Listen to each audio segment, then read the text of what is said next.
Mergawani wes tenang kanca-kanca pengrawit ya ngono ning Fani yo dapuk wayang wong dadi bogang apa bagong ya wate diaturke dulur-dulur Yoto Sido Mulya Wates Kediri ya bukase didongake enggal sehat ya Cahayu ingkang ibu saka Pak Ganong muga manggiya seger marasa lanjut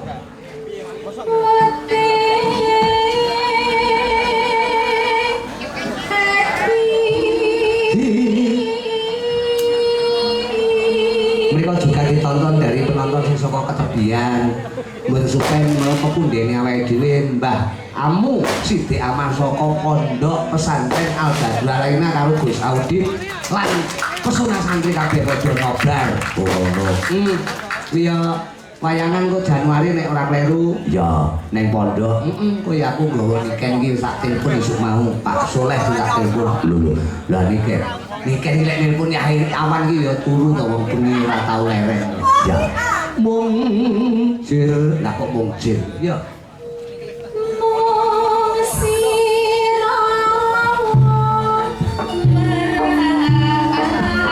kagak menonton jene apa musik do mulya botoh nika bapak-bapak saya kurangi maksud Mbah Gurun yang sampun berkai bahwa Mbah Yono kalen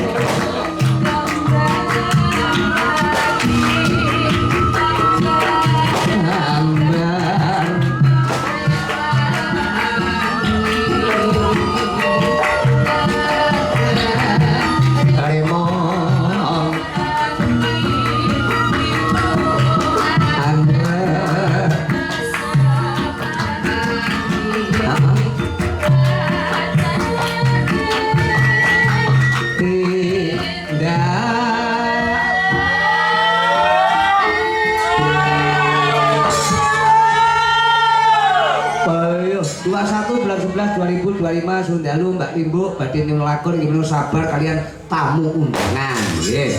Mengatur matur nuwun saking tim parkiran Tanggo ngaten nggih. Assalamualaikum warahmatullahi wabarakatuh. Kira digaring salam saking tim parkir Wetan. Woh, padha. Nggih. Nyuwun lagu nggih menawi Banyuwangi Gubuk Asmara kalian si kucing saking Gambogeng Gurah Kediri. Ya. Terus kaya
wis tutup giling, tutup popokan.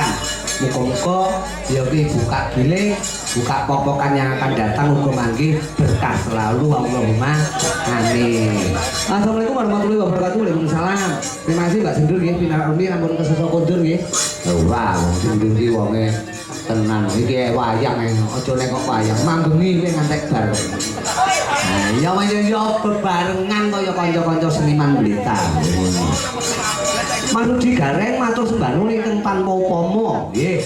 Panjenengan saged rawuh pamundutan kawula gelar inggih ing dusun Bata Sida Mulya Wates Kediri. Manut Cekak aos kemawon niki kula Pak Sunardi, oh sing kagungan dalem. Nyuwun pamundutan gending inggih menika Warudaya. Ya, wis tak mandhati kanca-kanca sinden siji-siji iki pamundutane. Iki Kang saya ini ngantek pucet. Iya, Warudaya niki ya. Kaping kalih nggih menika langgeng dayaning ngrasa utawi LDR. Nggih. Kaping 3 nggih menika saking Pak Bambang ngersaken Jakarta Indah. Kaping sekawan nggih menika tresna tekaning pati menika saking Pak Nardi. Oh ngaten. Pun niku mawon Manudi matur suwun sanget mugi amanah saking tuan rumah nggih menika Pak Sunardi. Matur sembah nuwun. Tepuk tangan buat Pak Nardi selalu gelar wayang istimewa bertahun lho. Wah. Menika piyantune budaya mulakno Keponyoto tansah ditungake lestari widodo Ude Jaya Jaya Mulya.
Lan Bakoyo saking Boto Sidomulya mriki. Nggih.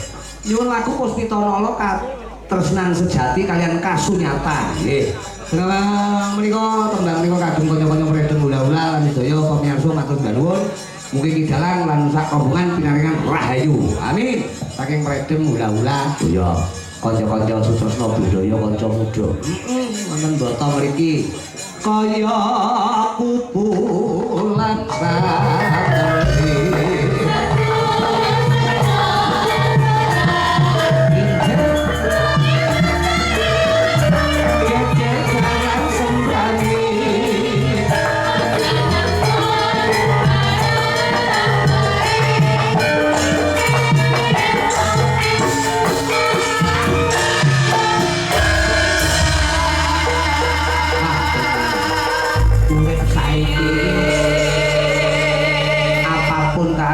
kudu seneng, kudu menikmati apa wae sing dinyanyi lelakone ndonga.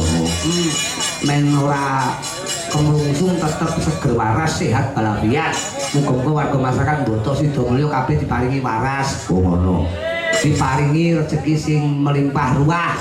Ora beda kaya sing kagungan dalem Pak Nardi sak keluarga kabeh mangke berkah. Allahumma amin. Muga para tamu agung lah pilih sepuh haji sepuh muga kabeh mangke wujuding karahayan. Ya, coba griyak-griyak watune kecandak yo yo. Nah, iki bengi iki yang ketiga awake dhewe tanggal 21 sowan karo Niken karo Cakra Budaya karo Mas Uncek Sanusi.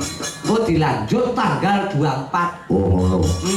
Ya kuwi ngasta cempurit. Sing nggawa cempurit penumpinge Mas Minto. Cempurite sing mayang. Sing mayang ya Mas Minto Darsono sak rombongan saka Sekar Gadung. Oh ngono. Coba kaya apa aku tak kepengin jumenenge gendho Silvanur Maulita. Aswara suling umangkan